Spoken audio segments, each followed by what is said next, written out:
फिर से स्वागत है मेरे चैनल पर। मैं हूं राज, आप देख रहे हैं हाईवे नाइट। दोस्तों, आज की जो कहानी है ये अशोक जी का है। अशोक जी राजधानी दिल्ली के एक मध्यम वर्ग कॉलोनी में रहते थे।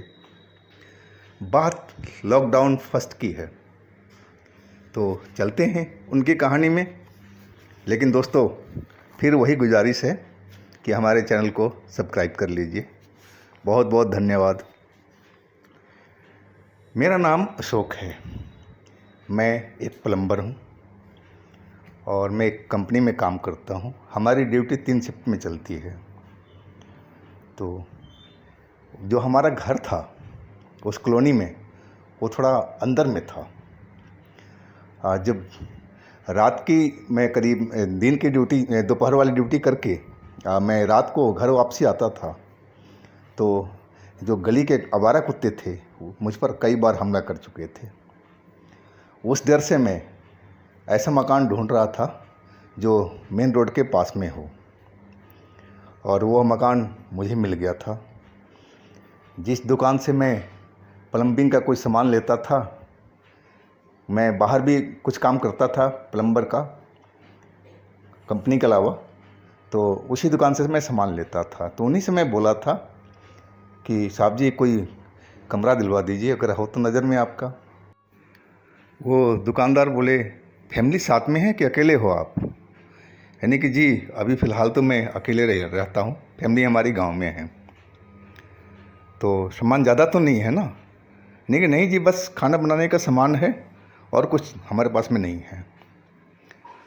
बोले हमारे गोदाम के ऊपर में छत पर एक कमरा है और ये चाबी लो और मैं बता देता हूँ, उस कोने में चले जाओ, ऊपर वाला पीले रंग का मकान है और जाकर देख आओ।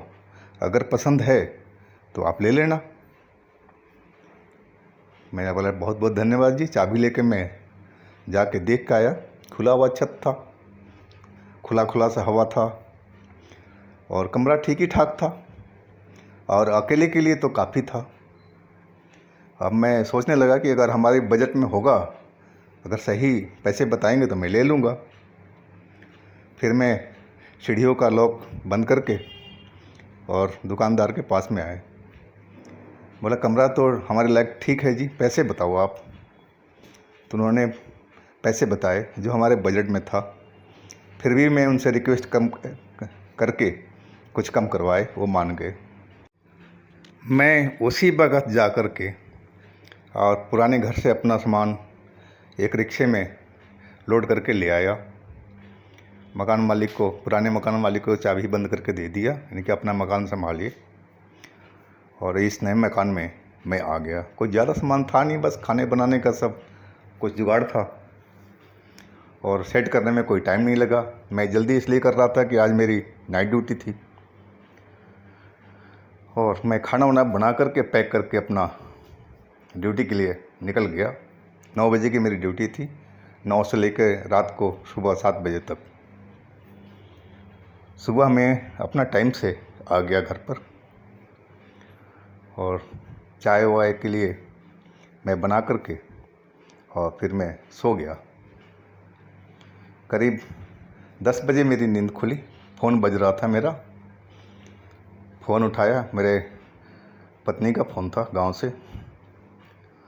वो बोल रही कि टीवी में हम देखे हैं कि वो लॉकडाउन लग गया है आज से। नहीं कि मुझे तो नहीं पता। बोला हाँ हाँ, आज से लॉकडाउन लग गया है, आप संभल कर रहिएगा, बाहर मत निकलिएगा। बहुत सारी उसने बात बताई। नहीं चलो कोई बात नहीं, तुम लोग अपना ख्याल रखना, बच्चों का ख्याल रखना, मैं देखता हूँ। बाहर निकल करके फ़ोन काटा मैं, और मेरे पास में दूध नहीं था चाय के लिए। तो मैं चला बनिए की दुकान पर। वहाँ जाकर देखा तो वहाँ तो मेला लगा हुआ है दुकान पर। भीड़ ही भीड़ लगी हुई है छोटे से दुकान पर। लोग बाग दुनिया भर कर सामान ले करके अपना जा रहे थे। शायद लग रहा था कि थोड़ी देर में उसका दुकान ही खाली हो जाएगा। मुझे कहाँ दूध मिलनी थी वहाँ पर। मैं वापस आ गया। पूछा क्या हुआ भाई? तो लॉकडाउन लग गया है। मैं समझ गया कि मेरी पत्नी जो टीवी पे देखी थी वो सही बात है। फिर मैं लाल चाय बना करके अपना पिया और खाना बनाना की तैयारी करने लगा। खाना बना करके मैं और थोड़ा बहुत खाना खाया और शाम के लिए सोचा कि शाम के लिए क्या बनाना है, उसी में से रख दिया मैं। थकावट हो रही थी, कई दिन से मेरी नाइट ड्यूटी चल रही थी और दिन में नींद ना पूरा होने की वजह से आँखों में नींद लगता था कि भारी भारी आँखें हो रही है हमेशा। मैं फिर खाना वाना खा के सो गया। बहुत गहरी नींद लगी थी और मैं कब तक सोता रहा कुछ मालूम नहीं। मैं एक सपना देखा, ड्रीम, कि मैं एक अंधेरे जगह पर हूँ और मुझे एक हंसी की आवाज़ सुनाई पड़ रही है, जो बहुत डरावनी लग रही है हंसी उसकी। और मैं वो हंसी से बच कर के भाग रहा हूँ और जिधर भाग रहा हूँ हर जगह वो हंसी सुनाई पड़ रही है। वो बार बार हंसी जा रही थी और उसका हंसी जो लग रहा था कि मेरे कान के पर्दे फाड़ रहा हो। उस अंधेरे से मैं निकलने के लिए भाग रहा था, इधर इधर इधर उधर, लेकिन मुझे कोई रास्ता नज़र नहीं आ रहा था कि मैं जाऊं तो किधर जाऊं। जिधर जाऊं अंधेरा ही नज़र आ रहा था, कहीं रोशनी नज़र नहीं आ रही थी। मैं पता नहीं कितनी देर तक उस अंधेरे में भागता रहा, तब जाके मुझे कहीं एक हल्की सी रोशनी नज़र आई और मैं उस रोशनी की तरफ दौड़ लगा दिया था। जैसे जैसे रोशनी नज़दीक आती जा रही थी, वो हंसी भी तेज़ होती जा रही थी। वो लग रहा था कि जो भी है वो मेरे पीछे पीछे है और मेरे बिल्कुल नज़दीक में वो हंस रही है, क्योंकि वो आवाज़ लड़की का जैसा था। मैं सपने में भी डरा हुआ था बहुत बुरी तरह से। मैं उस रोशनी के करीब पहुंच गया था। जब बिल्कुल पास में पहुंचा तो मुझे मालूम हुआ कि ये तो मेरा ही कमरा है, जिसमें आज मैंने कल शिफ्ट हुआ हूँ और ये बल्ब भी हमारा है, क्योंकि बल्ब मैं खरीद कर लाया था, उसमें बल्ब नहीं था। तो मैं एकदम कि अब यहाँ अपने कमरे में डरने की क्या ज़रूरत है। मेरे दिल में कुछ शांति सी मिली और तभी वो जो हंसी थी फिर गूंजने लगी ज़ोरों से और मेरे सामने में एक बदसूरत औरत नज़र आई उस लैंप की रोशनी में। उसका चेहरा देख करके मैं चीख मार दिया था, डर के मारे मैं थर थर काँप रहा था। और वो हंसी जा रही थी, लगातार हंसते जा रही थी, उसकी हंसी रुक नहीं पा रही थी। मैं समझ में नहीं आ रहा था कि अब अपने कमरे से मैं कहाँ जाऊँ, कहाँ भागूँ। मैं उससे पूछ ही बैठा कि आप कौन हो और मेरे कमरे में क्या कर रहे हो, आप मुझे क्यों डरा रही हो। उसका हंसी बंद हुआ और बोली, तेरा कमरा नहीं है, ये मेरा कमरा है और तुम मेरे कमरे में आया है। अब मैं तेरे को छोड़ूंगी नहीं, तुझे आज मैं जान से मार कर रहूँगी। उसकी बात सुनकर मैं और डर गया। अब समझ में नहीं आ रहा था कि मैं क्या करूं, किधर भागूं। तभी वो चुड़ैल जो थी सामने खड़ी, वो अपने लंबे हाथ कर दिए और मेरा गला पकड़ लिया। मैं उसका हाथ छुड़ाने की कोशिश कर रहा हूँ, लेकिन वो मेरी गला को दबाई जा रही है। इतनी मजबूत गले पर पकड़ थी उसकी और मेरी हर तरह कोशिश उसको हाथ छुड़ाने की असफल रही और मेरा गला जो है वो दबाई जा रही थी। लगातार मेरा दम घुट रहा था। अब लग रहा था कि मेरी मौत निश्चित है। मैं तड़प रहा था उसके हाथों में, वो गला मेरा छोड़ नहीं पा रही थी। और तभी मेरी नींद खुल गई नींद। तो मैं समझ नहीं पाया कि मैं सपने में हूँ या रियल में हूँ, क्योंकि मेरे छाती पर कोई काले रंग का कोई साया बैठा हुआ था और जो मेरा गला लगातार दबाए जा रहा था। मैं समझ गया ये कोई सपना नहीं है, ये सच है। और तभी मुझे बजरंगबली का ध्यान आया और मैंने ज़ोर से नारा लगाया, जय बजरंगबली की जय। और मैंने उस काले साये को लात से मारा धक्का, वो दूर छिटक के जा गिरा। मैं लंबी लंबी सांसें लेना शुरू किया, क्योंकि ऐसा लग रहा था कि मेरा दम घुट गया हो।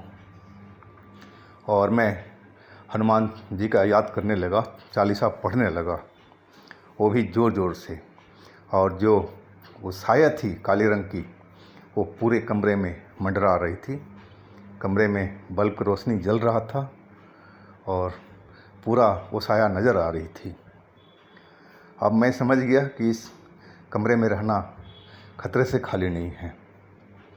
मैं अपने जेब में हाथ डाला तो मेरा पर्स और मोबाइल मेरे पैंट में ही था और बाकी मैं कोई सामान का परवाह नहीं किया। मैंने फटाफट, चप्पल मेरा बाहर ही था, कमरे का दरवाज़ा मैंने बाहर से कुंडी लगाई और चप्पल पहना और सीधा नीचे सीढ़ियों से होता हुआ बाहर रोड पर आ गया था। रोड पर आने पर तब जाके मुझे सुकून मिला था और अभी भी मैं बजरंगबली का नाम लिए जा रहा था लगातार। काफ़ी देर गुजरने के बाद में अब थोड़ा सा डर मेरा कम होने लगा था। फिर मैंने वो जो दरवाज़ा था, जीना था, उसकी कुंडी मैंने बाहर से लगाई और मोबाइल निकाला जेब से। थोड़ा आगे जा कर के एक एटीएम था और उसके अंदर एक गार्ड बैठा हुआ था। मैंने गार्ड को बुलाना चाहा तो बोला, नहीं भाई नहीं, दूर रहो, कोरोना फैला हुआ है, इधर आने की ज़रूरत नहीं है। मैं वहीं बाहर बैठ गया, एटीएम के बाहर में, रोशनी अच्छी थी और मोबाइल फ़ोन निकाला, देखा तो रात के 12:30 बज रहे थे। अब मैं कहाँ जाऊँ इस रात में। शुक्र है कि मकान मालिक का फ़ोन मेरे पास में सेफ था मोबाइल में। मैंने मकान मालिक को फ़ोन लगाया, पहली बार नहीं उठाया, दूसरी बार नहीं उठाया, तीसरी बार में जा कर के वो फ़ोन उठाया और फिर मैं देरी नहीं की, सारा जो बात थी मैं उसको बता दिया।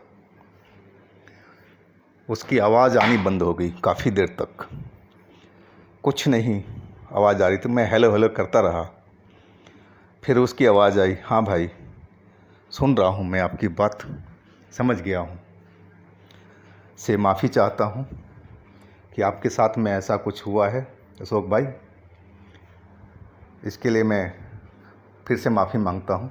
आप ये काम कीजिए, आप मेरा घर तो देखे हैं ना? यानी कि हाँ जी, आप मेरे घर पे आ जाइए और रात यहीं पर गुजारिए। कल मैं आपको एक दूसरा कमरा देता हूँ, आप वहाँ पर अपना रहिएगा। मैं फिर बोला, फिर वैसे ही कमरा दोगे जिसमें चुड़ैल रहती हो? बोला, नहीं जी नहीं जी, उसमें किराएदार और भी रहते हैं। से अब मैं लॉकडाउन के बाद में देखता हूँ कि हमारे ऊपर वाले मकान में ये कौन सी चुड़ैल रहती है। अब लॉकडाउन ज़रा ख़त्म हो तब मैं किसी अच्छे तांत्रिक को बुलाऊँगा। फ़िलहाल आप आ जाइए हमारे पास में। मैं बोला, मेरा जो सामान यहाँ पर है उसका क्या करेंगे? बोले, उसकी टेंशन छोड़ दो आप, कल हम दोनों भाई चलेंगे दिन में और सामान उठा के ले आएंगे। आप सामान की परवाह मत करो, अगर वो चोरी भी हो गया कोई दिक्कत नहीं है, मैं दूसरा दूंगा आपको खाना बनाने के लिए, हमारे पास बहुत बर्तन है, सामान है, उसकी टेंशन मत करो।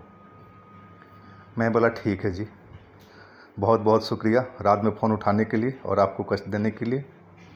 और मैं उसके घर की तरफ चल पड़ा, हनुमान जी का नाम लेते हुए, जय बजरंगबली। तो दोस्तों, आज की कहानी मैं यहीं समाप्त करता हूँ और आशा करता हूँ कि कहानी आपको पसंद आई होगी।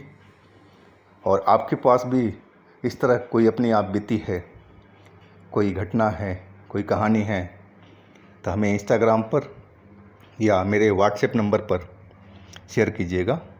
हम आपकी कहानी को ज़रूर बनाएंगे। और मेरे चैनल को सब्सक्राइब कीजिएगा, लाइक कीजिएगा, शेयर कीजिएगा। फिर हम कल मिलते हैं एक नई कहानी के साथ में। आप लोग अपना बहुत बहुत ख्याल रखिएगा। नमस्कार।